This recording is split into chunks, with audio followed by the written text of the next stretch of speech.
Now we are listening a little bit closer. Okay, Yeah. so it's live.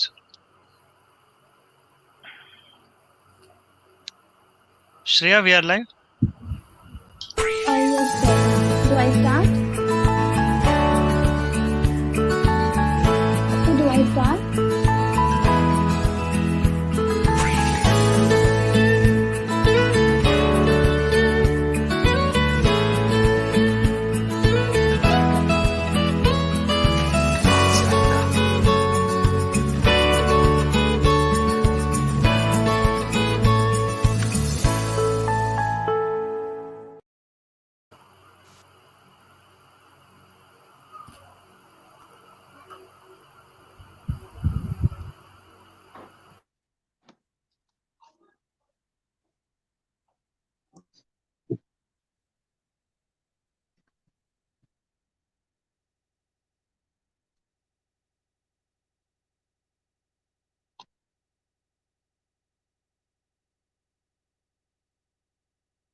Shreya, please start. Okay, sir. Good evening and a very warm welcome to all. I'm Shreya Shirodkar, Head Coordinator in the Organizing Committee of FarmerNest 2021. I will be the moderator for today's webinar on IPR for SMEs in Africa and Asia, Session 1, on day 1 of webinar series of FarmerNest 21, organized by Operant Pharmacy Federation. Before we start, participants, please note we will have a Q&A session at the end. Do solve your doubts that time. I show my sincere gratitude towards Mr. Simba Makahamadze and Mr. Arjel de Guzman for accepting our invitation as a speaker for today. Thank you so much. Before we move on, I would like to introduce FarmerNest 2021. Now, FarmerNest 2021 is an international e-tech fest. It is an international conference that welcomes personnel from plethora of industries such as pharmaceutical, regulatory, academia, research, and many others that focused on the betterment of healthcare system.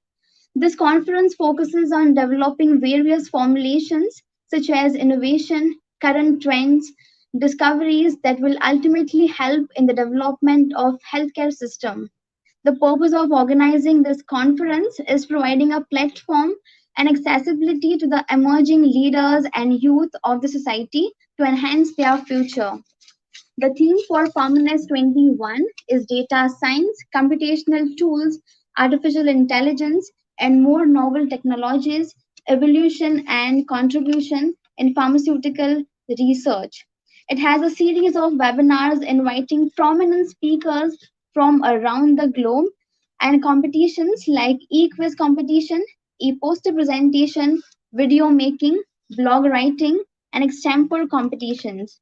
Students have a chance to win prize money worth rupees 10.51 lakhs, and also it grants a benefit of international exchange program by Operant Pharmacy Federation.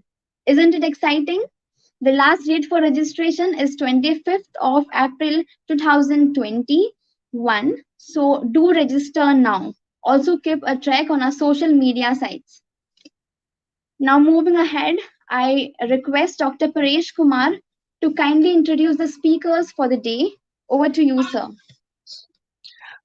Thank you, Shreya, and warm welcome to all of the viewers and participants for this today's webinar. So I'm glad that to have you all with us. So before I start, I would like to give some brief about the World Intellectual Property Right Day, World IP Day. So this World IP Day we are celebrating every year on April 26th. This World IP Day is celebrated since 2000, and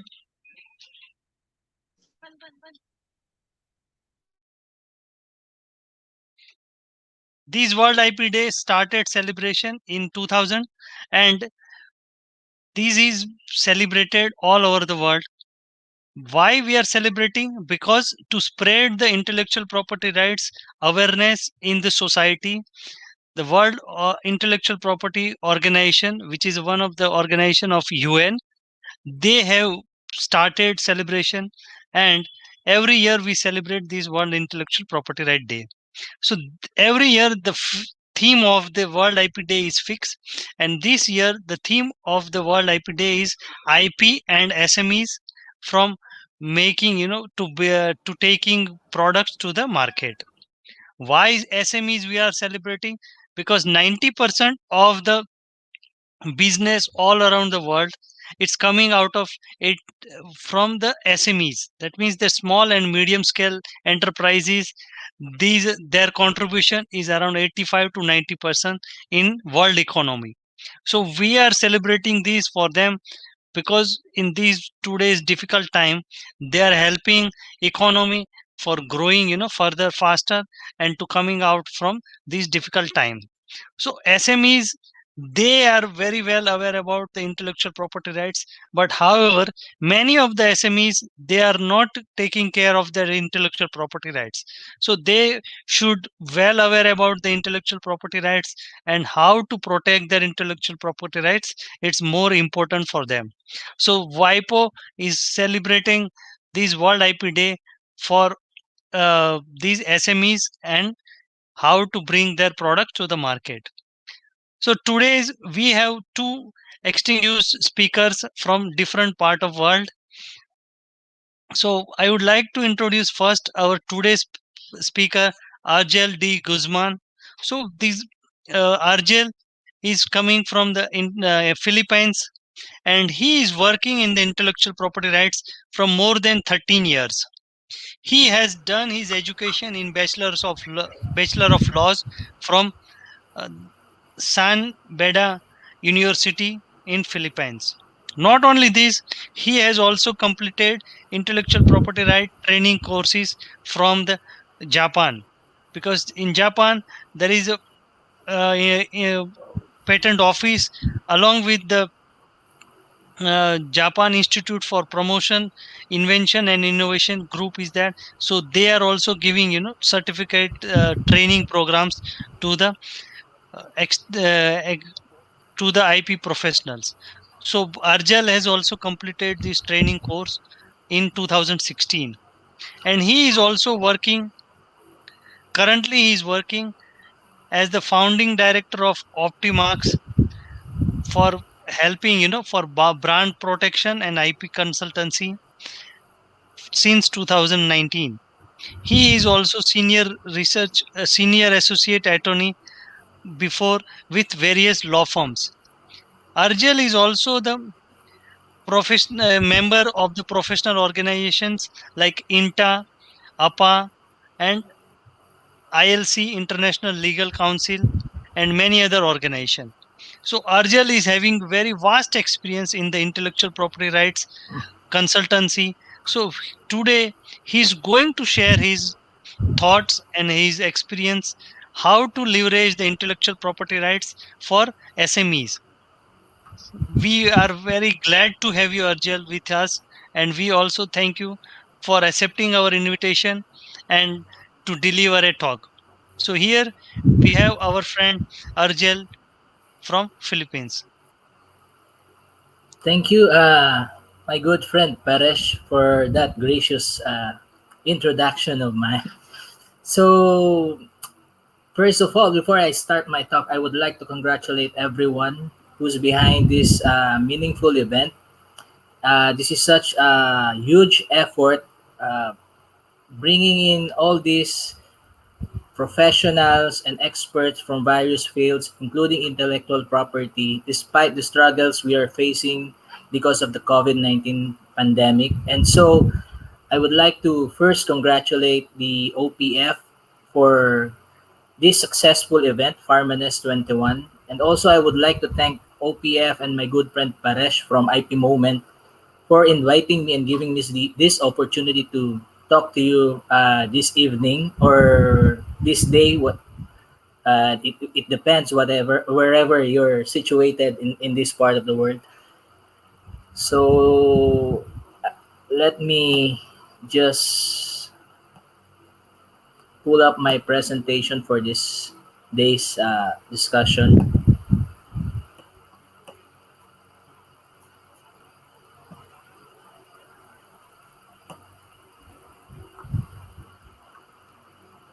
Okay, so today or this evening, I'm going to discuss how intellectual property uh, is affecting different businesses in the world, especially small and medium enterprises. So it is but fitting, and as what my good friend Paresh mentioned a while ago, today we are celebrating the World IP Day, the World Intellectual Property Day, and the theme of which is to help SMEs bring their ideas to the market.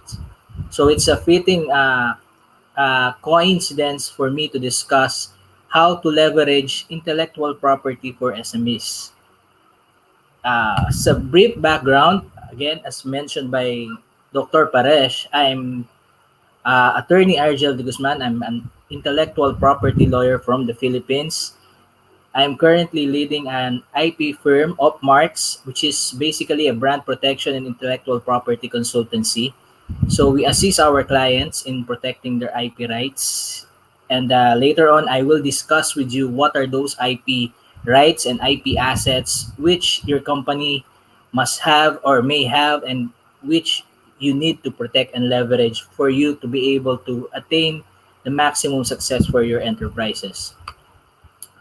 Now, when we talk of companies or enterprises, way back in the previous centuries, there is this traditional connotation of what an enterprise or what a business is. So when someone would ask a person or an expert what a business is, the answer would most likely and would most probably be pointed at these factors of production. So when you ask someone what is a business, what is an enterprise, the answer would be geared towards something, a business which is something that produces a good or a product. So when you describe a business way back then and you enumerate the elements of a particular business, you will be arriving at the different factors of production. So basically, we have uh, we have four factors which enables a company to go to business. Number one, we have land, labor, we have capital, and entrepreneurship. When we talk about land as a factor of production, it entails all the natural resource to create supply or to create a product. The best example of land would be the land itself, wherein you situate your office, your workshop, or your factory, and all the natural resources and raw materials which you need to produce a certain product. And then another factor of production is labor. So when you have your raw materials, you have your resources, you need someone to process them and turn it into finished products so you can sell those products into the market. So you need the workforce and productivity of these individuals who are working in your factory to create these products. And then you also have capital as a factor of production. When you talk about capital, it consists of machineries, equipment, tools, chemicals, and other implements which process your raw materials into finished products. Other philosophers, other school of thought would also include money as a capital, because money is obviously the thing that we spend for us to purchase and to procure our materials that we will use in a certain business. And lastly, when you have your land, your natural resources, you have your machineries to process those resources, and then you have the people to operate those machineries and equipment to enable you to come up with certain goods. Another or the last factor which production has is what we call entrepreneurship. It's the entrepreneur which leads everything and binds them together. An entrepreneurship is defined, which is something that you do to enable your ideas to create a certain product or services which will turn profit for your business. So that is the old or the traditional connotation of a business. So when you think of a business 2 or 1 or 2 centuries ago, uh, you would be given these factors, you will be given these elements for you to be able to describe a business. But if we are going to talk about business at the present time, enterprises at the present time does not necessarily involve all these four factors of production. Now, it was said once ago that to build a better mousetrap, you build a better mousetrap and the world will beat a path to your door. It was said by Ralph Waldo Emerson. So this is something which encapsulates the most important part of a business enterprise nowadays.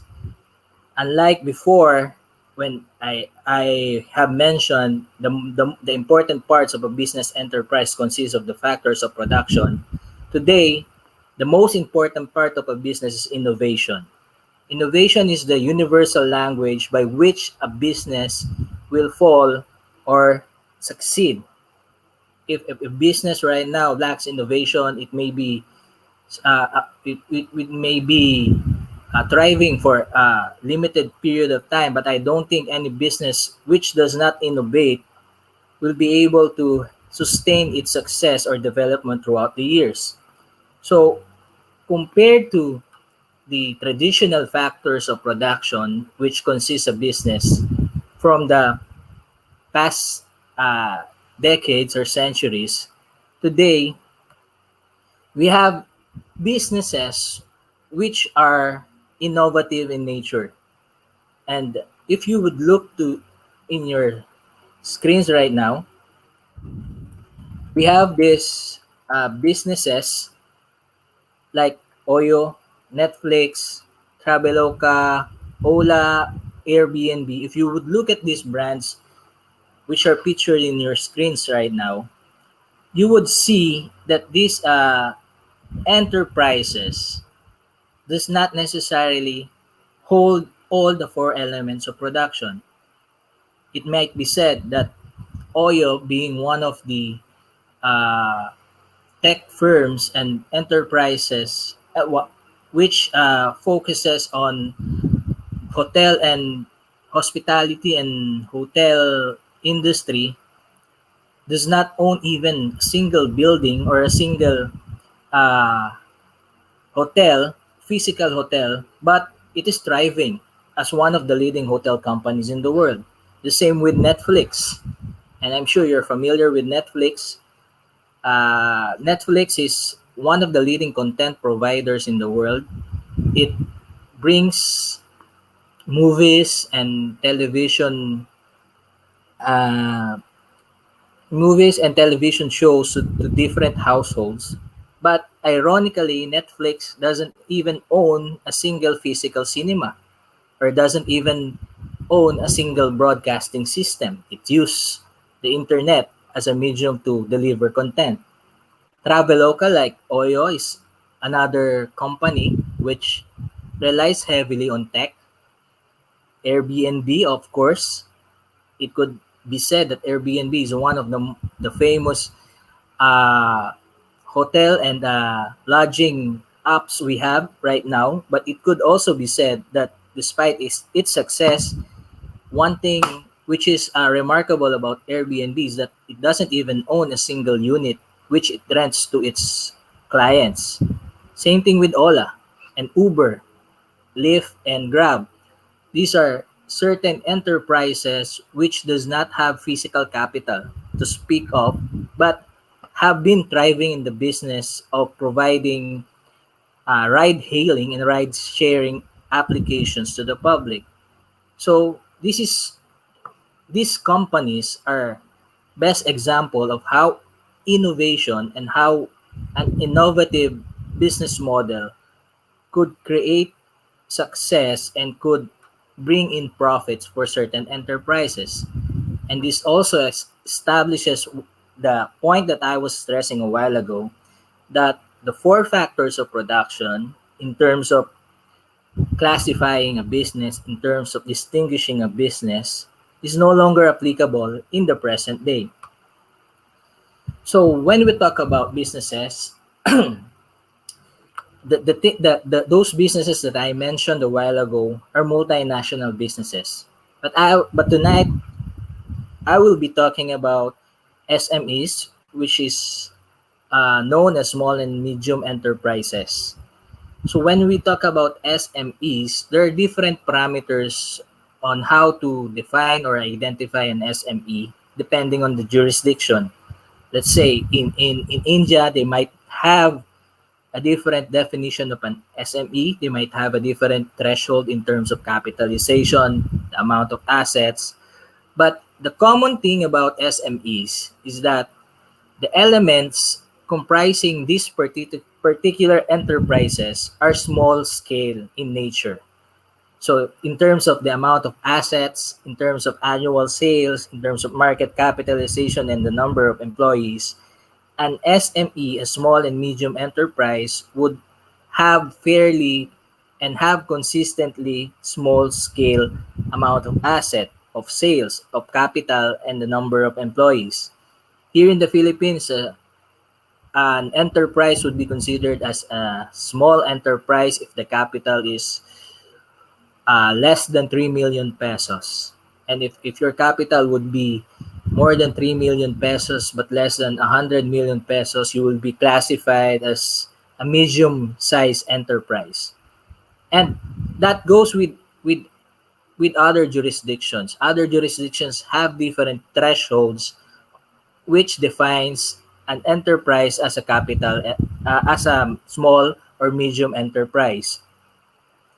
So now, when we look at SMEs right now and its position in the economy of the entire of the world, you would notice that 90% of the world's businesses is comprised of small scale enterprises, of small scale and medium enterprises. And out of this 90% SMEs, 70% of the total global workforce is employed by these SMEs. Now, the unfortunate data that we have today, and it is brought about by the prevailing situation, obviously the COVID-19 pandemic. This 90% of the world's businesses, which are all SMEs, 31% of these 90% are currently non-operational because of the pandemic. So that's one of the challenges that we have to address right now, and that's one of the problems that the governments and administrations all around the world, aside from the obvious threat to health and life of people, this is another problem which the government needs to address and is addressing right now: the closing of different small and medium enterprises around the world. So that's where we are right now. 31% of these SMEs are currently closed and non-operating. So when we talk about SMEs, there are certain disadvantages which an SME had compared to certain multinational and large-scale enterprises. Obviously, the amount of capital, the amount of resources which an SME has is very limited compared to those of these large-scale enterprises. Now, to balance everything out, we need to discuss and to consider certain assets which this SME has and which they can leverage to put them at a level at par with these large multinational companies. And one of the ways to do that is to leverage intellectual property. Now, the question is, what is intellectual property? It's really a common notion that most people, most businessmen that I have talked to, are not fully aware what an intellectual property is and how important an intellectual property is. Recently, Mark Getty of Getty Images Getty Images is a company which sells royalties through the use of their copyrighted images on their database. Mark Getty of Getty Images recently stated that intellectual property is the oil of the 21st century.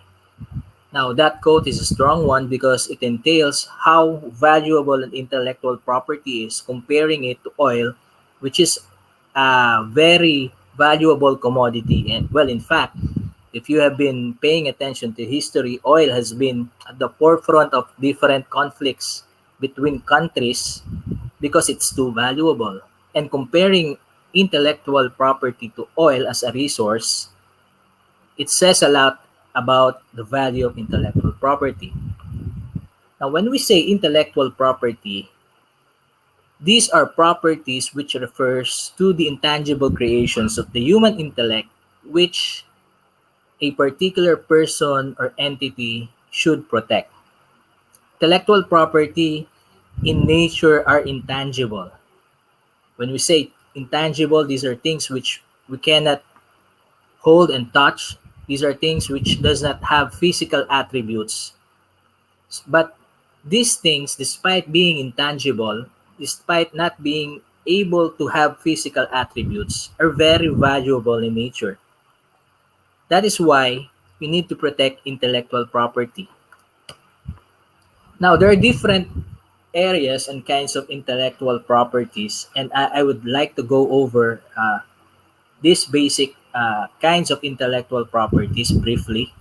We have trademarks, patents, copyrights, designs, trade secrets, and domain. So when we say about trademarks, these are mainly brands which identify the source of goods and services. These are the common names and logos which you see identifying a business. A while ago, I presented different logos of successful enterprises, and those logos are good examples of trademarks. So trademarks identifies the source of the goods or services. On the other hand, aside from trademarks, we have patents. Patents, in a simple term, are inventions. These are ideas which are manifested into different processes or products and are created to solve a problem. Next, we have copyright. Copyright is the legal protection that is given to an owner of the rights in an original work or artistic work.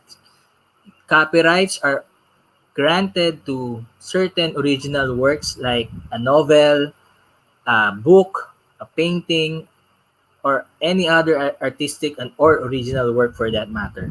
So if you encounter a certain painting or a book, you cannot readily copy them and distribute them or sell them without the consent of an author because it is protected by copyright.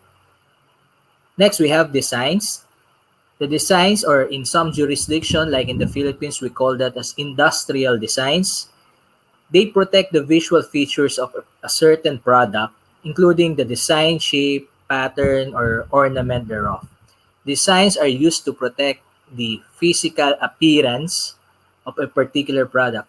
The most common example of these are the different looks and appearance of the motor vehicle models which a certain company would release from time to time. So a certain car or a certain sedan may look this way and it would be protected by a design. Next, we have trade secrets. Trade secrets are those information which are confidential in nature and which brings value to the company because of them being confidential. Trade secrets may be sold or licensed because of its value. The most common example of a trade secret is a formula or a recipe for a particular dish. Let's say a secret formula for producing a certain tint or color of paint. So those are trade secrets. And lastly, and this is a recent addition to the accepted kinds of intellectual property, we have domain names. Domain are basically the address or the name of your website. So businesses today would most probably have their own website, especially in the advent of e-commerce.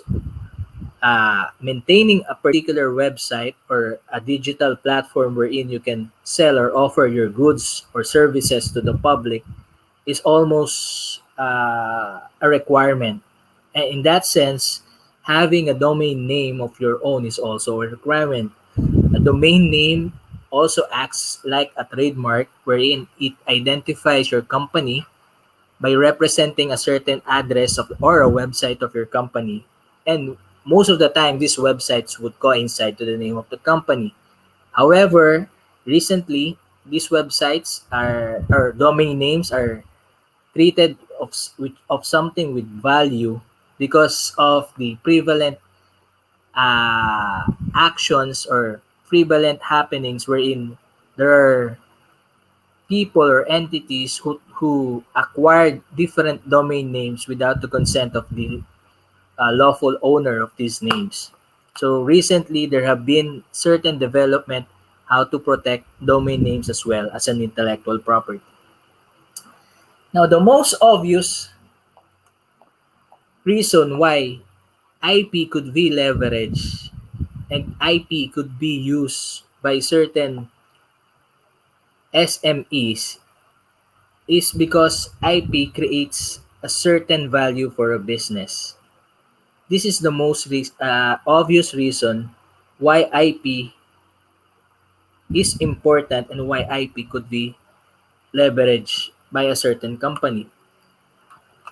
Let's look at the screen. How much can you see on your screen? It says 110 million US dollars. That's a good example of how much valuable a brand can sell. And I'm not talking about fiction here, but it's an actual valuation of a certain brand which has sold for this amount in the recent years. So way back in 2019, a few years ago, Sports Illustrated, if you're familiar with the brand, Sports Illustrated is a US magazine. It's a US magazine which is featuring different personalities in sports, was sold for $100 million. Now, what is interesting about the sale is that the purchase or the acquisition of Sports Illustrated by the Meredith Group in the United States only covers the trademark or the brand of Sports Illustrated. It doesn't cover the operation, it doesn't cover the physical capital, but what was sold was only the brand. So as you can see in this example, a trademark's goodwill, once already known and famous and has attained a certain notoriety, can create an immense value for a company. So again, this is the best example of how an IP can create value for the company. Another example, in terms of patents, about 9 years ago, a certain conglomerate composed of Apple, Microsoft, Sony, and RIM bought the patent portfolio of Nortel. Nortel Networks is a now closed company which is originally from Canada. So how much did Nortel sold the patent portfolio to Rockstar Group? 4.5 billion US dollars. So imagine, a patent alone would sell that much. Again, it's another concrete example of how intellectual property creates a value for your company. Now, IP, aside from creating a value from your for your company or for your enterprises, IP can also keep your business afloat in several ways. Aside from turning in profits by utilizing these intellectual property assets, you can also use these intellectual property assets in certain ways to keep your business afloat. Number one, you You could use IP for exclusivity. So if your IP assets are well maintained and well protected, it could give you the exclusive right to exploit your assets to the exclusion of any other entity. IP could also give you an advantage in terms of investor attraction. Certain VCs would normally look into the IP portfolio of certain company before investing in them. That's why if you're familiar uh, with certain entrepreneurial programs like the Dragon's Den or Shark Tank, when a certain product is introduced by to the VCs, the VCs would normally ask, is that patent protected, or what's the status of the patent of that particular invention of product? Because again, an investor would look on the IP portfolio of a particular company before investing. That's how important IP is. Also, IP assets could act as your market barrier. So IP protection of your certain assets could hinder other competitors from entering the market and duplicating your product. Let's say you have invented a new model for a telephone or a cell phone, and you have registered an exclusive patent for that, an exclusive design for that. That particular registration of your IP asset could act as a market barrier to prevent other competitors from unduly copying your products, and would in turn give you exclusive profits from the exploitation of that product. And of course, IP could act as a revenue generator aside from creating products and services. IP portfolio, as I mentioned a while ago, could generate an income for a company by selling them or by licensing them to another entity. Now, how do you leverage your IP assets? Let's say you have your small company, you have your medium enterprise, and you ask yourselves, how do I use these IP assets to further the development and the progress of my company? The answer could be two simple ways, and I want you to take note of this as we go along. So you leverage your IP asset by, number one, by protecting them, and another one by commercializing your IP assets. So number one, you need to protect your IP assets. Why? Because they are valuable. As I mentioned, IP can create an immense value for your company. So you need to protect them. And another way to leverage your IP assets, you generate revenue, you commercialize your IP assets. Let's discuss that more in depth. So if you're going to protect your IP, there are certain measures that you need to undertake to protect your IP. So number one is the most basic way to protect IP assets is for you to register. In certain jurisdictions, the registration of trademarks, patents, and designs are required for you to be able to enforce your IP assets. So apart from that, if there are things that you feel you don't need to register because it would open itself to the public, then you can employ another means to protect your IP by means of contracts which exercises non-disclosure and confidentiality clauses. So that's another thing. So if you're not going to register your IP, you can maybe protect it as a trade secret. And then when you have registered your IP, you have identified them and you have protected them as a trade secret, you need to maintain your IP. The registrations are not infinite. They are not valid for a lifetime, but there are certain requirements for you to maintain them. Next is you conduct a regular market survey. Another way to protect your IP is to know how the market behaves, to know what are the threats to your IP assets, to know what are the opportunities for your IP assets. This could be done by conducting regular market survey. And then, of course, if you have identified the threats to your IP assets, you may need to conduct enforcement actions. You may need to send cease and desist letters to someone who is copying your product, to someone who is unlawfully or without your consent selling your product. You may need to conduct some raids if there are certain entities who are producing knockoffs or fakes. So those are certain enforcement actions which you can do to protect your IP assets. And lastly, and this, as I advise most of my clients, would be the last recourse, is for you to enter into litigation and filing a case against certain violations of your IP rights.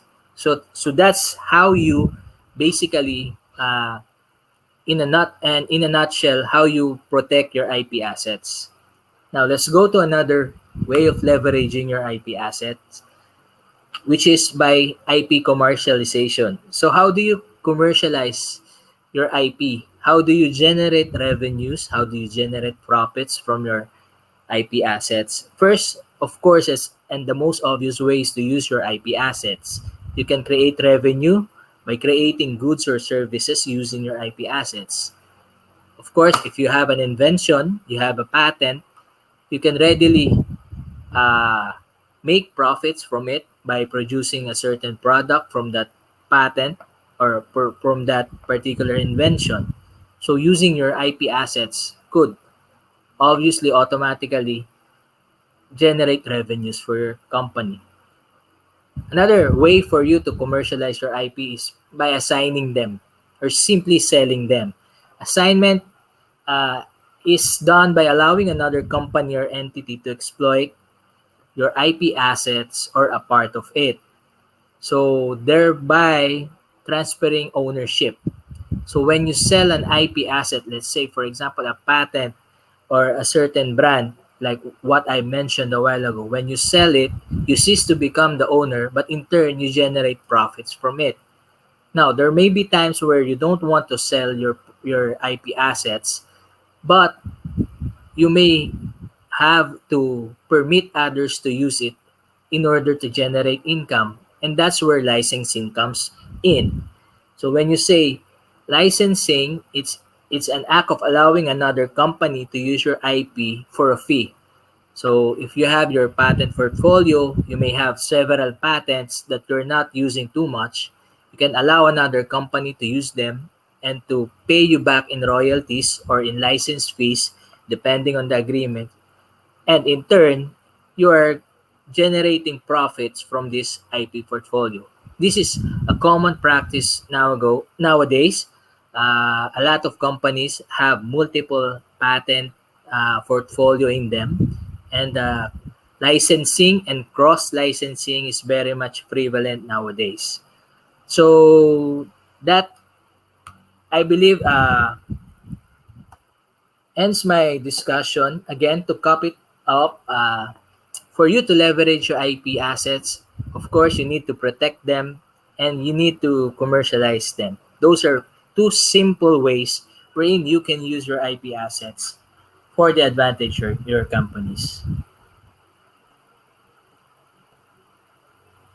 So if there are any questions, I think we are allowed to answer some of the questions that may be asked by the audience, Dr. Paresh. Yeah, so Shreya will go through these chat box, from the YouTube and LinkedIn, and if any questions, she will put on this. Yeah, there is one question is received. There's one question from Ayush Chaudhary asking how industries can save IP assets. Something. I'm sorry? Yeah, it's a general question, how the industries can save IP assets. So it is very briefly, what you explained your presentation, that Yeah, same question he basically, has put in that. hmm, basically IP assets can be sold to different entities which may have interest. Number one, it could be sold to investors, to license, or another thing, to licensors, to another company. You can even sell your IP assets to your competitors. So, but the most crucial part, apart from the literal act of selling, is the agreement which will encapsulate the sale or the assignment of these assets from one company to another.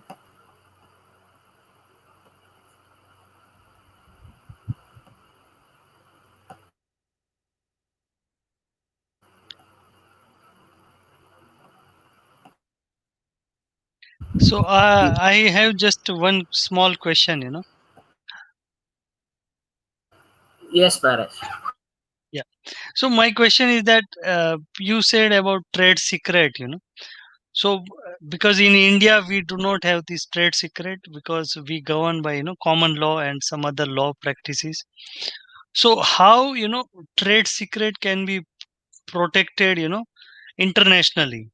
Let's say you have trade secret in Philippines and you have protected your right by way of protecting through trade secret. So how it can be protected your right same trade secret in other countries? Yeah, thank you for that question, Dr. Paresh. Well, similar to India, the Philippines has no concrete law which protects secrets. Ironically, the Philippine IP law only protects trademarks, inventions, utility models, and designs. But trade secrets, as protected in the law, could be basically protected by putting certain measures in the contractual agreement between the different players in the industry. Like, for example, if you have a particular trade secret which you would want to protect, a certain confidentiality or non-disclosure clause would be required of the employees and different players in the industry. Let's say your purchasers, let's say your dealers, let's say your Yes or no? distributors. So you can ask them, or you can use or utilize these non-disclosure agreements, these confidentiality agreements to keep the confidential nature of these trade secrets, and in turn put in a certain contractual penalty for the violation thereof. That's how we usually do it in our jurisdiction, and that's I think it also applies internationally in dealing with cross-border transactions. Okay. Thank you, Arjun. Thank you. There's one more question. Respected sir, kindly send, okay, it changed. If a company develops a new technology that improves its main product, then what type of intellectual property can they use to stop others from copying the invention? Yeah, an improvement could also be considered as an invention in itself. It's a common misconception that if a particular product it's just an improvement of a previously registered or protected product, then it would not qualify or it would not be considered as an invention or a patent. But that is not the case. An improvement, if it meets the requirements of patentability, like if it's a novel one, if it involves an inventive step, and if it can be applied industrially, I think the improvement can still be protected by registering it as a patent. So it all depends if it meets the certain degree or the requirements of patentability, and then if it does, then it can be protected as a patent.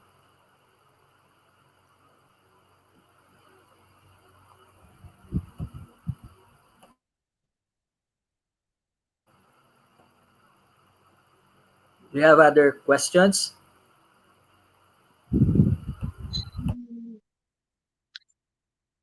I think we do not have any further questions. So we thank you, Arjel, for sharing the basic information that how the SMEs can protect different type of, intellectual property rights, and how they can leverage, licensing of their intellectual property rights. Thank you once again, and thank you for accepting our invitation and sharing your expert knowledge in this. So Thank Shreya, you. it's back to you. Yes, sir. Thank you so much for making us aware of the factors inducing intellectual property like land, property, capital, entrepreneurship, and also factors for production and development capable for the companies to go to the business. Thank you so much, sir, for your great information. Now, over to Paresh, sir, for the next speaker.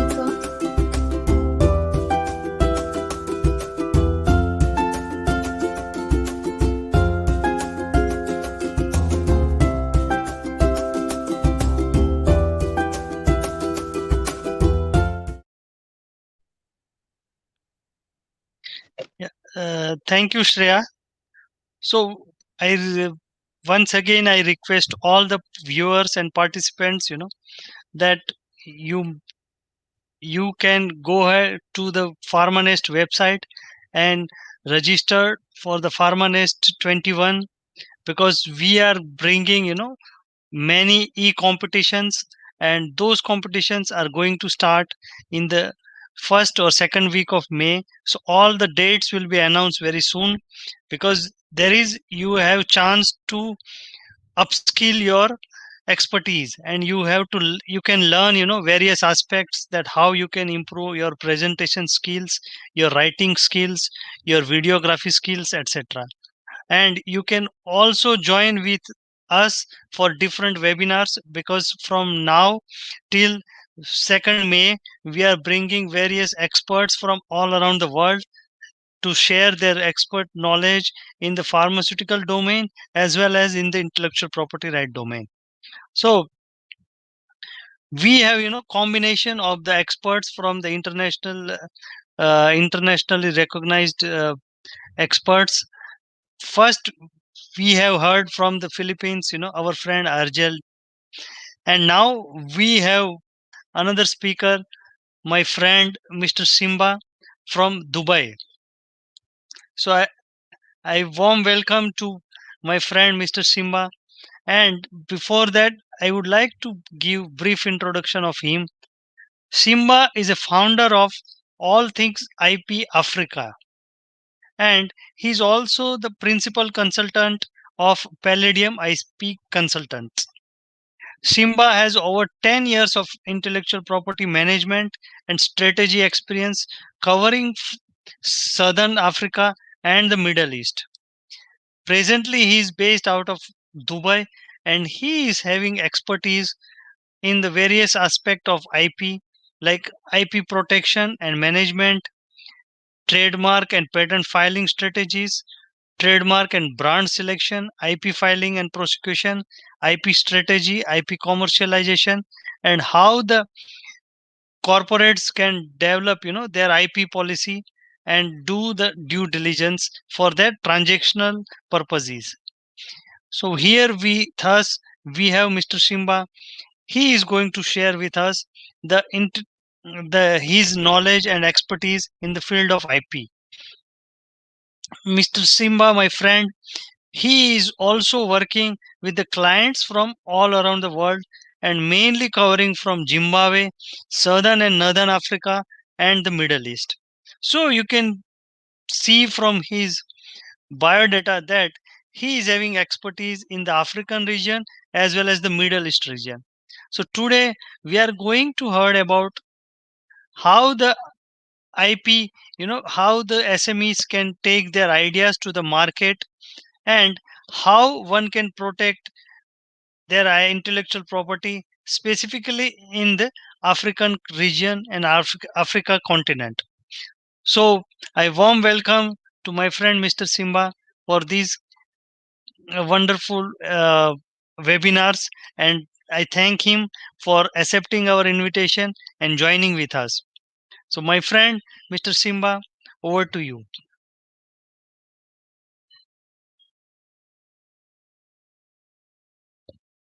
You are on mute.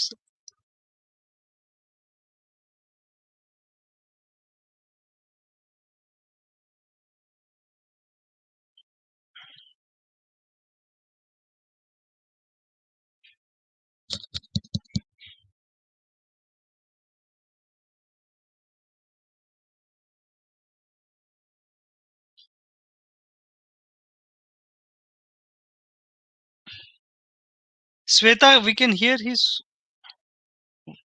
Sir, are you on mute? No, he's not on mute, but you can check your lead if it is on or off.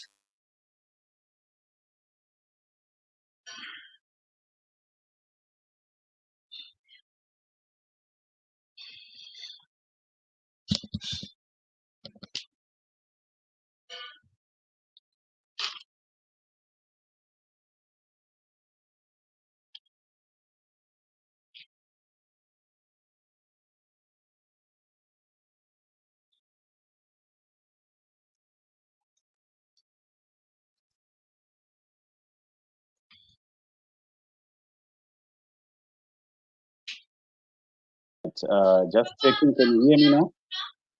Yeah, we can hear now. Okay. All right. Thank you very much, Joker, for the introduction. And once again, thank you and congratulations on the important event as we celebrate World IP Day. So basically, Arjel has touched much on the issues around intellectual property, the definitions and all. And my focus really is as we talk about SMEs and IP and taking their ideas to the market. My focus is how they can take those ideas to the African market and obviously look at the IP protection procedures within the continent. So I'll share my presentation, and of course, I'll talk about the All Things IP Africa platform and how we have also been helping SMEs to make sure that they protect their intellectual property.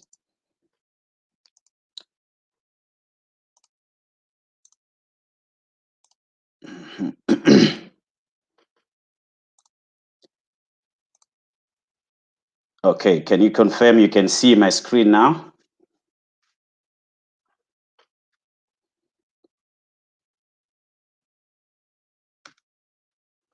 So this is the brief outline of my presentation. I'll look at the introduction and then protection of IP in Africa, then a detailed discussion of the All Things IP Africa platform and how it's helping the global market and the SMEs in particular to protect their intellectual property in the African continent. In terms of SMEs themselves, I'm not going to say much because some of the information has been covered well enough by Arjel in his presentation. Then I will just look at a snapshot of the Africa IP statistics from a global perspective, and then of course the conclusion, mainly on intellectual property. So for those who are not familiar with the African continent, it's the world's largest and the second most populous continent with 55 countries that are all members of the African Union. And estimates suggest that by 2050, Africa's population will double, rising from 1.3 billion to about 2.4 billion, with over 60% of people under the age of 25.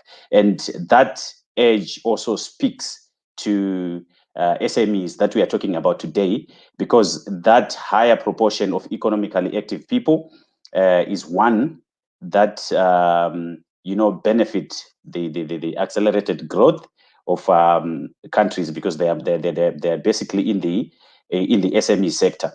So that's the brief about the African continent. Now, we have also experienced a big inflow in terms of clients or SMEs from the Asia region protecting their IP in the African continent, specifically in the pharmaceutical sector. Now, there are two major regional bodies for IP protection in Africa.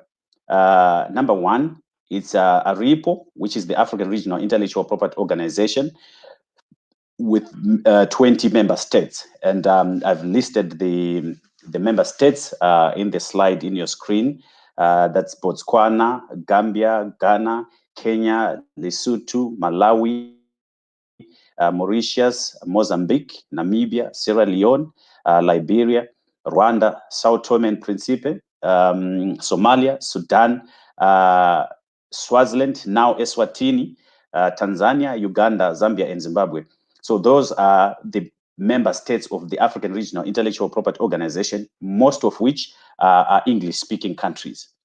That's the first regional body.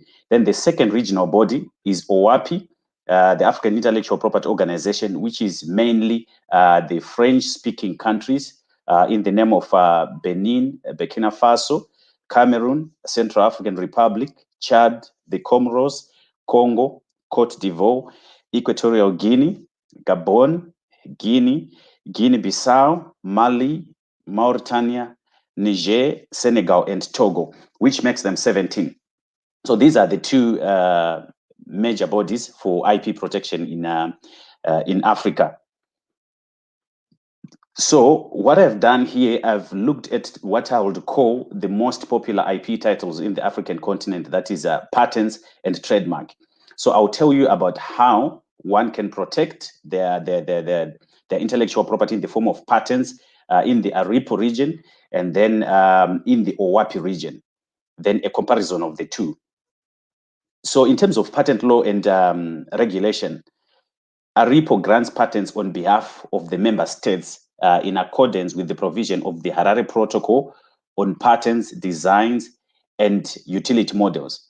So Ypo administers the Harare Protocol, which out of the 20 member countries of Ypo that I've mentioned, 18 are party to that protocol, which means if you're filing a patent in Africa through the Ypo region, you can designate or choose 18 countries for that patent protection, be it a convention filing or the national affairs for PCT, you can designate 18 countries. But there's one important point that our audience should note, that Ypo member states have their own IP legislation that coexist with the Harare Protocol. What that means is that Ypo does formality examination of applications, and they transmit those applications to the respective member states. And when that is done, the respective member states will then do the substantive examination before allowing then the Ypo to grant those patents. Then in terms of novelty, Ypo looks at absolute novelty, but for those inventions that have been disclosed or exhibited in at official or officially recognized international exhibitions, those inventions have got a 6 months grace period where they can still be filed and protected as patents and meet the novelty requirement. Then in terms of patent applications that will be done through the Patent Cooperation Treaty, the PCT, the national affairs filing deadline is 31 months from the filing date. Then in terms of examination of patents, the African Regional Intellectual Property Organization conducts substantive examination, and that examination should be requested within 3 years from the international filing date of a patent, that is, the PCT patent, and the international filing date for a convention patent. Then in terms of trademarks, which in my opinion, is one of the most popular IP titles in Africa in terms of numbers, as you will see in the coming slides. Trademarks in Ypo registered on behalf of the 11 Banjul Protocol contracting members in accordance with the provisions of the Banjul Protocol on marks. This is one of the protocols that is administered by the African Regional Intellectual Property Organization, and out of the 20 member states of the African Regional Intellectual Property Organization, 11 have signed up to the Banjul Protocol, and these countries are Botswana, Lesotho, Liberia, Malawi, Mozambique, Namibia, Sao Tome and Principe, Swaziland, now Eswatini, Uganda, Tanzania, and Zimbabwe. And these countries can be designated when one files a trademark application through the African Regional Intellectual Property Organization. And again, as I indicated on patents, these member states also have their own IP legislation. And as such, when a RIPO receives an application, they'll examine the application as to a formality, after which they transmit those applications to the respective member states for substantive examination. Then in terms of publication of trademarks, a trademark under the RIPO region is registered after the expiry of the opposition period of 3 months. And there is an interesting difference now between RIPO and OWAPI, as you shall see, in terms of publication and registration. What I've done is I've tried to make sure that we do have a snapshot of all the key elements in terms of IP protection in Africa, but all the details that you might require are readily available on allthingsip4africa.com, which is the platform I will talk about in a bit. Now, the African Regional Intellectual Property Organization also handles industrial designs under the Harare Protocol, then plant breeders' rights under the Arusha Protocol, and traditional knowledge under the Swakopmund Protocol. Then copyright and related rights as well. There is an existing RIPO model law on copyright and related rights, but the administration of copyright for now in the RIPO member states is enabled by legislation that is put in place by the respective countries. Then, having said that about RIPO, we come to OWAPI, which is mainly composed of the French-speaking countries. In terms of IP law and regulation, this is the difference that I've mentioned before. OWAPI handles patents, utility models, trademark and service marks, industrial designs, trade names, geographical indications, literary and artistic property, unfair competition, typographies of integrated circuits, and plant varieties on behalf of the member states under the Bangui Agreement. Now, a RIPO, like I've mentioned, uses what is called a designation system. You can designate or choose the countries in which you want to, protect your IP. And OWAPI, on the other hand, uses what is called a unitary system, where your application covers all the 17 member states. So these countries, unlike a RIPO, they don't have their own intellectual property legislation. So when filing an OWAPI application, all the member countries are automatically included, and designation of only certain countries is not possible. So an application, be it for a patent or for a trademark or for an industrial design, it covers all the 17 member states. Then in terms of patents, novelty, they also look at absolute novelty like a RIPO does. However, instead of 6 months with a RIPO, there is 12 months grace period after disclosure at an official or officially recognized international exhibition, or when such a disclosure was made in bad faith by a third party. So a patent application can still be considered novel within that 12 months grace period. Then in terms of PCT applications, national phase filing deadline for patents under OWAPI is 30 months, not 31 months as in a RIPO. Then for examination of patents, OWAPI only conducts formality examination. They do not conduct substantive examination of patents. Then in terms of trademarks, again, when filing an OWAPI trademark, all the member countries are automatically included, and designation for only certain countries is not possible. So one application covers all the 17 African countries under OWAPI.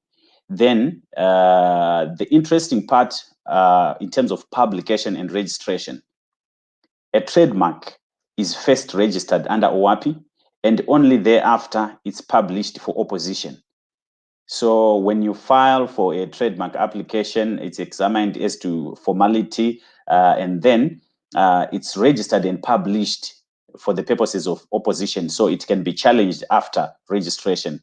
That's the procedure under the OAPI region. Then there is also the Madrid system in terms of protection of trademarks.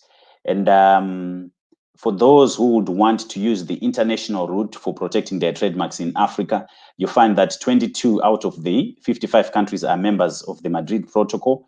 And the Madrid system technically covers up to 38 countries of OAPI, which is more than 2/3. Due to the participation of the African Intellectual Property Organization. So OAPI, again, you can designate OAPI when you're doing an international filing of a trademark, and that designation for OAPI then automatically covers the 17 OAPI member states. Then a point of note for those businesses and the SMEs who intend to take their ideas to the African market, which I do believe it's an attractive market of more than 1.3 billion people. There is need to note that Angola, Ethiopia, Nigeria, South Africa, and Tanzania are not yet party to the Madrid system, and these countries are among the top 10 economies, and filings have to be done directly at the national IP offices of these countries. So in a way, it also affects the cost effectiveness of the Madrid system for applicants that aim to protect their trademarks in the top African countries by market value. But in terms of cost, it's also one area that I will highlight when I explain the functionality of the All Things IP Africa platform and what we are doing in trying to help businesses access the African market in terms of IP protection in a cost-effective way. Then for patents, for inventions, the Patent Cooperation Treaty, which is the international patent registration system in Africa, 45 countries, including Ypo and OAPI member states, are already party to the Patent Cooperation Treaty. Then exclusions are Ethiopia, Somalia, Eritrea, South Sudan, and the Democratic Republic of Congo, the DRC. So these are the key routes when it comes to protecting intellectual property in the African continent. When it comes to taking your ideas to the African market, there are those two regional bodies, and the rest of the countries, one needs to do a direct filing. But however, the costs associated with the direct filings normally are on the high side, and that's one reason why All Things IP Africa platform was also, conceived in terms of making sure that the African continent is accessible in a cost-effective manner in terms of protecting IP titles. So now I'll introduce the All Things IP Africa platform, which is an online marketplace for IP attorneys and agents in Africa. And the platform's approach focuses on eliminating the middlemen, if I may say so, and centralizing the process and significantly reducing the costs and the administrative burden of organizing and instructing multiple agents or IP attorneys for clients' IP work in Africa. So being a continent with 55 countries and 2 regional bodies, like I've mentioned, and other countries you need to do direct filings, what is more important, especially from an SME point of view, is the cost effectiveness of the system. And that's what we are trying to do, to make sure that the SMEs there in Africa and outside of Africa have access to resident attorneys, and making sure that there are no middlemen involved, whereby the costs become really high and out of reach of most SMEs. So this platform is solving a couple of problems. Number one, direct access to competitive intellectual property services and reputable resident IP attorneys in Africa, it's not that simple. And for those in the audience who have had that experience, you find that you are getting quotations that are coming through probably 2 or 3 agencies or attorneys in between, and each have their own markup. So problem number 2, this makes the cost really restrictive when it comes to IP protection in Africa, due to those high agent markups, some of which are between 60 to 90%. Then problem number 3, limited understanding of the African IP landscape by the foreign associates, law firms, and the clients as well. So the platform aims to solve these problems. And the solution is an African intellectual property services marketplace that covers every jurisdiction in the continent. So it's the gateway to IP protection in Africa. It's the gateway to taking your ideas to the African market at a cost-effective rate. So what we have done as a solution is that we've got an African IP services marketplace, both web and mobile, where foreign businesses and individuals, SMEs in and out of Africa can easily and efficiently access all-inclusive ready-quoted IP services from reputable agents and attorneys with no hidden costs or markups. Then we also have a community of IP attorneys and agents from every African country under our Africa IP Network banner. So what we have done is we have created an ecosystem of service providers in the African continent to provide solutions within that marketplace. And with SMEs in mind, what we have done, especially for local SMEs in Africa, is that community under the Africa IP Network, we have service providers who are offering pro bono services, especially for SMEs, where their advisory when it comes to intellectual property issues is free, and those SMEs will only be paying the official or government fees instead of attorney fees. Then solution number 3, one simple and secure platform for communication and data exchange between clients and service providers. As clients or as SMEs or as clients outside the African continent, you'll be able to access service providers, you'll be able to communicate with them on the platform, you'll be able to exchange documents for the purposes of IP protection in Africa through that platform. So that's the service. So on the online store, you find different intellectual property services. And these services, the way we have structured them is that they are structured based on the fees of resident practitioners. So you do not get a quotation from a practitioner in one African country for a service in another African country. You get a quotation or a service from a resident service provider directly without the involvement of any intermediaries. So these services are quoted based on the fees schedules or based on the fees of resident practitioners. There are no markups, there are no hidden costs. So like I've indicated, on the online store, all the services are ready quoted and are all inclusive. That is, you do have your official fees in there, you do have your professional fees in there, you do have your disbursements and courier fees where they apply.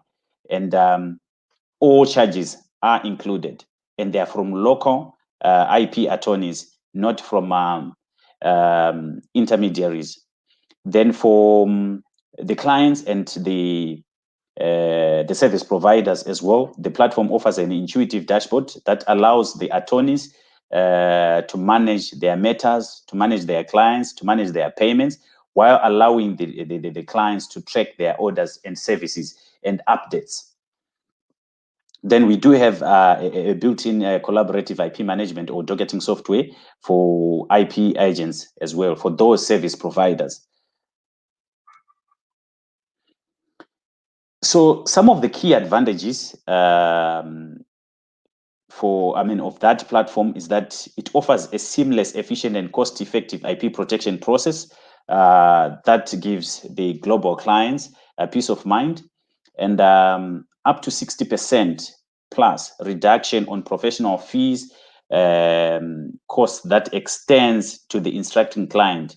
The issue of cost is one issue that we've always faced when it comes to SMEs, that IP services are beyond their reach. That's why at some point you find that they forego one of the most important things to do as an SME, to protect your intellectual property first, then only look into the issues of protection after a problem or after their fingers have been bent. So we have also looked into that.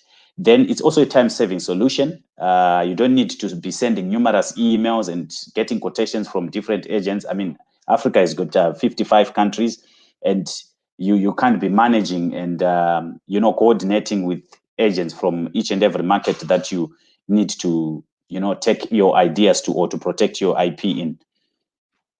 And then we do have a reliable network of verified attorneys and agents across Africa. And the way we have done it, we have made sure that the service providers that are offering services on that platform are verified, and we have partnered with certain IP offices. We have partnered with certain bar associations or law societies to make sure that the members that we do have on our platform are verified. So that's the one important security issue that most clients are concerned about, and we got you covered on that one. Then the coverage of the African continent, backed by a significant understanding of the continent's IP landscape. You also see attorney ratings and reviews by clients. So you see, you can choose a service provider based on the work that they are doing, based on the recommendations that are made on the platform, based on the reviews. Are they 3-star? Are they 4-star? Are they a 5-star service provider? So in a nutshell, we are simplifying IP protection with services across the African continent at the client's fingertips. So this is the current coverage of the platform, which is a COVID-19 related creation. It was launched on July 15, 2020. And so far, we've got an existing attorney network currently covering 37 African countries for trademark registration, 37 countries for patent registration, and 35 countries for industrial design registration. And through the platform, we are currently serving clients from the US, France, UK, China, Hong Kong, UAE, Canada, and Poland through various African IP attorneys and agents, all of whom are resident within their jurisdictions. Now, I'll touch a little bit on SMEs. I understand, like I've said before, much of the information has been shared already, but I think it's important for us to know and reiterate the role that SMEs play, especially in developing economies, most of which are the countries in the African continent. So they account for the majority of businesses worldwide. That's 90% according to the World Bank, and more than 70% of employment worldwide. Now, one point to note is that these figures are based on formal SMEs that contribute up to 40% of the gross domestic product in emerging economies.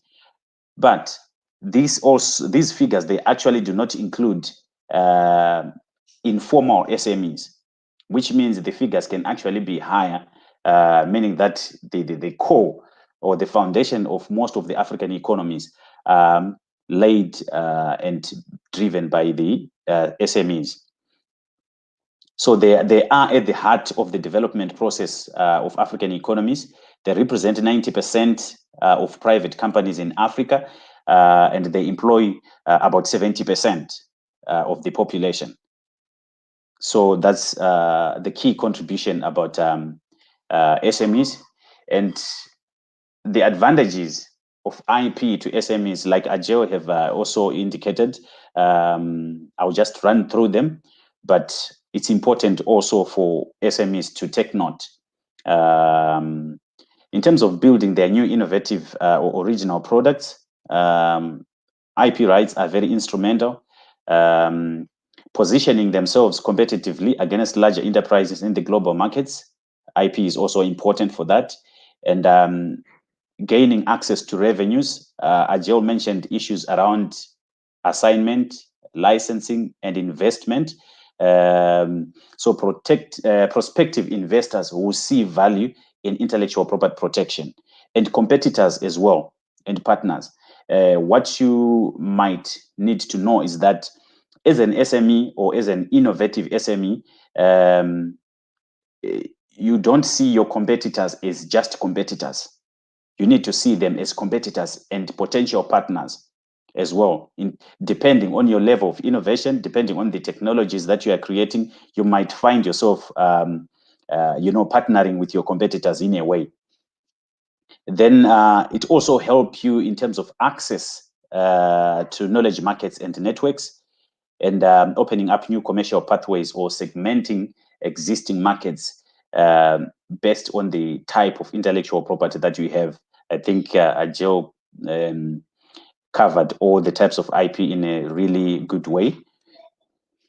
Then some of the challenges, I've indicated them as challenges in Africa, but you find that some of the challenges are actually cross-cutting and go into other continents as well. But the key one is the lack of awareness of the significance of IP tools, the need for protection, management, and promotion. That is one issue that we always experience, not just in Africa. Then inadequate knowledge of legal regimes by producers and relevant stakeholders, producers, most of whom are also SMEs. Then insufficient information on the relevance of IP in their day-to-day businesses. Then one perception, which I do believe is also cross-cutting, is that the IP system is too complex, and sometimes SMEs tend to ignore the IP system based on that perception, which in my view is not the correct one. Then lack of information on and access to appropriate innovation and knowledge partners. And lastly, but not the least, costs associated and limited financing. This is one issue when it comes to financing that I've experienced as a professional, especially in the African continent, where most financial institutions, they do not recognize intellectual property for the purposes of funding SMEs. So it's a huge challenge, which has since been taken care of, especially in the developed countries, where IP can actually be considered as collateral for lending. A patent portfolio or an IP portfolio in general can actually be considered for lending. This is a situation that is not happening in Africa at the moment, but the hope is that soon we should see that happening as well. Now, having talked about the SMEs, the need for IP protection, and of course the benefits, there are also risks, and I thought I should just mention some of them. That without intellectual property protection, there is a risk that investments in research and development, innovation, product differentiation, and marketing may be lost through infringement. Because if you do not have a protection, like Arjel has emphasized, there is that risk of infringement and you do not have a claim. So technically, you are incurring a loss. You invest in innovation, in establishing a new product or in improving a product, but there is no protection, and that product can be copied, and as such, you'd make a loss. And then for exporting SMEs, that's one very important thing, that as part of strategy, you need to look at the potential export markets or your target market in terms of exporting, and making sure that all your IP is protected in those markets.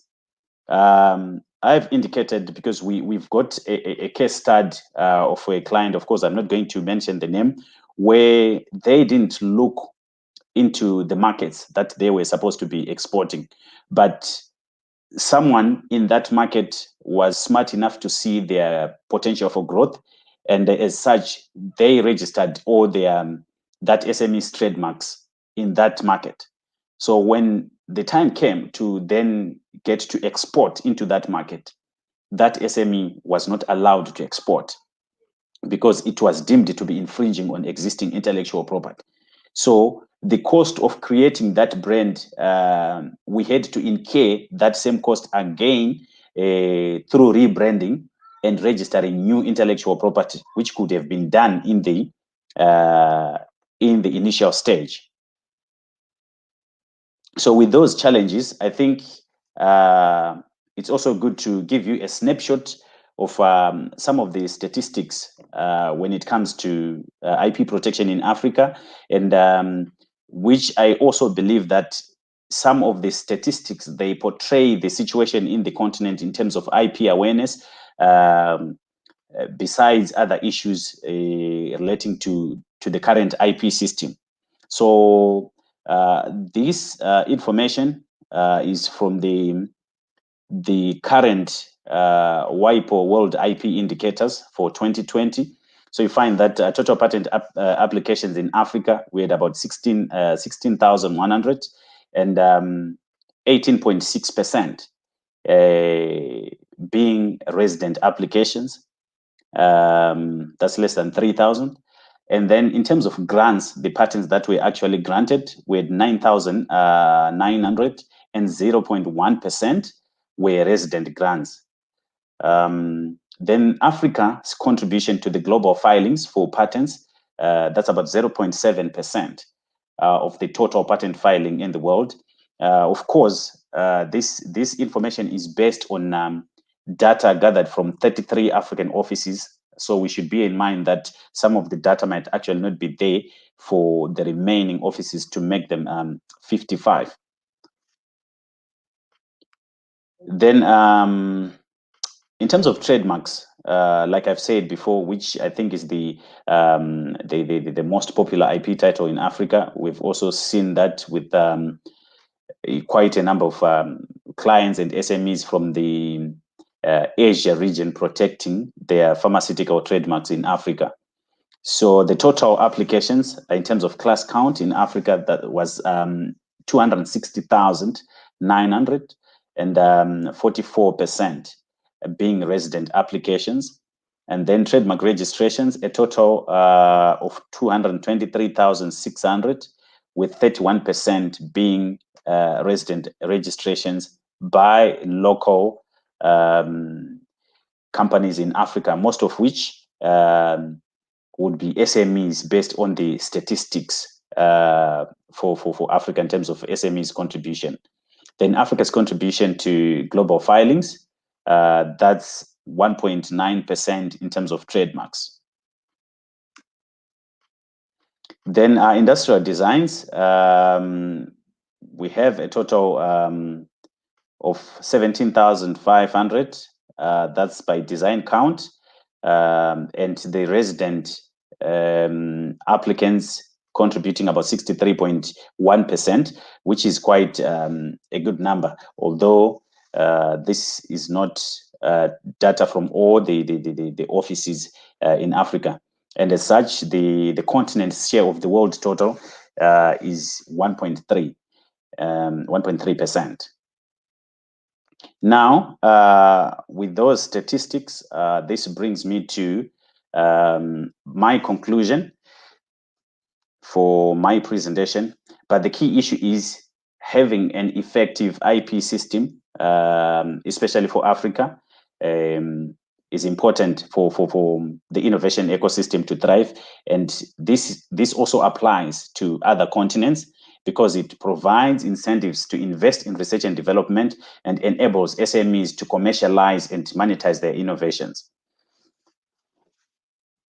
Then SMEs should use IP rights strategically. I mentioned the issue of strategy when it comes to IP protection and taking SMEs ideas to the market. So they should use IP rights strategically to develop, trade in, and secure income from their innovative products and services. And without IP protection, this might be actually difficult to achieve. Then these rights help the SMEs gain and maintain a competitive advantage in markets at home and abroad. Especially for the exporting SMEs, it's very important to look into IP protection within those markets that you intend to commercialize your products or that you intend to export your products. So you would find that, and research also confirms that SMEs with an effective IP strategy generally enjoy a stronger negotiating position. They achieve greater success and have a higher market value than those that do not. I understand Arjel also mentioned that issue about a strong negotiating position, where most venture capitalists will then look at your IP portfolio. What IP do you have? What IP is protected before they even consider investing in your idea or investing in your startup? But with IP protection, you do have a stronger negotiating position because there is security, there is exclusivity. So again, I'll hammer hard on the fact that IP protection should be prioritized by SMEs in terms of growing their businesses and using it as a foundation of their business. With that, I thank you very much. And for those who want to protect their intellectual property in Africa or to know more about the African continent, you can head over to our website, www.allthingsipforafrica.com. You get information, you get a whole Africa IP guide there, each and every country, the applicable law, the filing requirements, and all other issues surrounding intellectual property protection. So this is your gateway to IP protection in Africa. This is your gateway to taking your ideas to the African market. I thank you.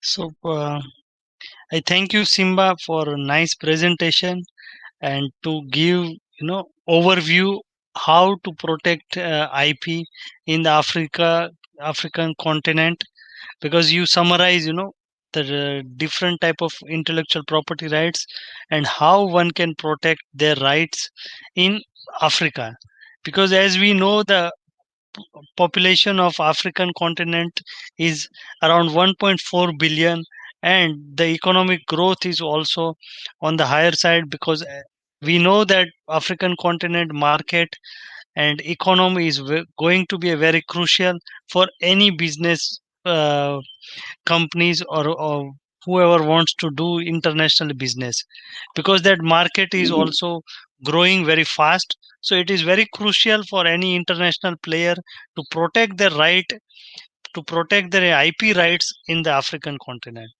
And as we can see, your platform, All Things IP Africa, is covering more than 35 countries, because out of 55 countries total, you are covering 35 countries, and you are giving services how to protect IP in these 35 countries. So thank you once again for joining with us and accepting our invitation to deliver this talk. So Shreya, thank you very much, Paresh. If we do have any questions, I'll be ready to take them. Yes, Shreya will take care of this, if any questions are there.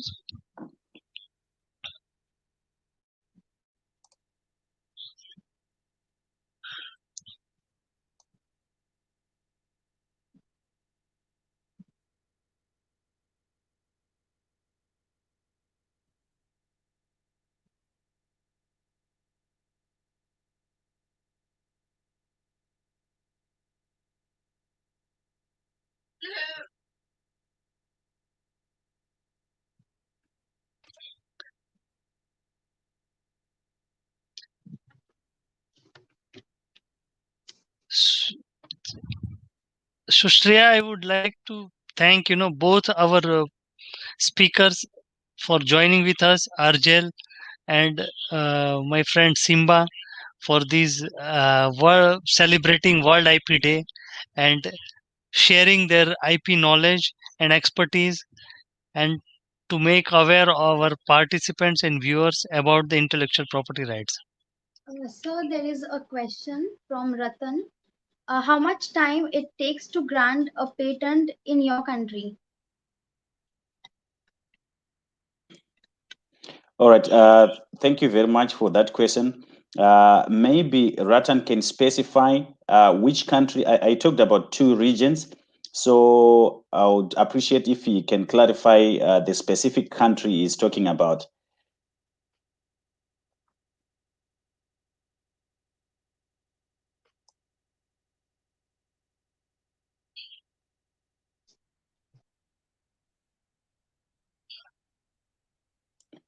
I'm not sure if he's still with us. You can summarize, very But briefly. however, I mean, like I've indicated, we've got 2 regional bodies. For OWAPI, it's quite quick. We are looking at less than 12 months. You actually get your patent granted because they only do formality examination. There's no substantive examination. But for the African Regional Intellectual Property Organization, you are looking at between 3 to 5 years for the patent to be granted because they actually do substantive examination. Then other jurisdictions, most of which they do not have substantive examination, patents are granted quite quickly within a period of 12 months. I hope that answers the question. Yes.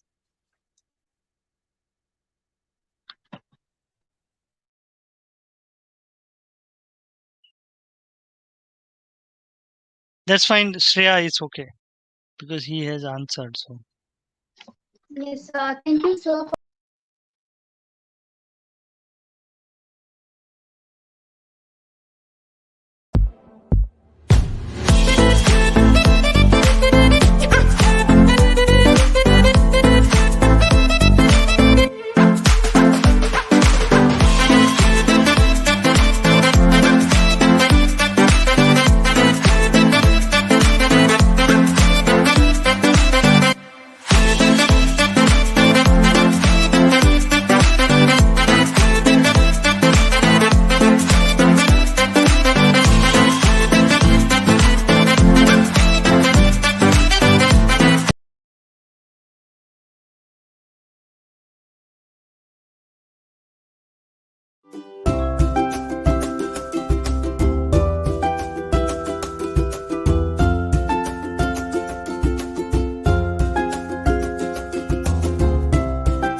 Okay, so thank you everyone.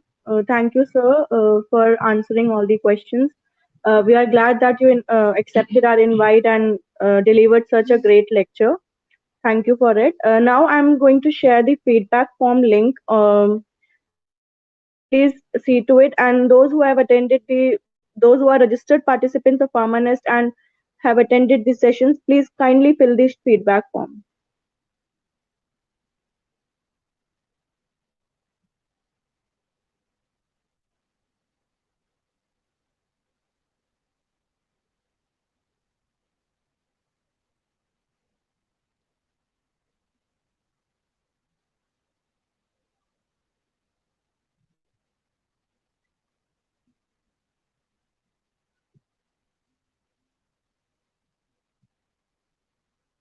Shreya, you can paste in chat box or it's not required, I guess.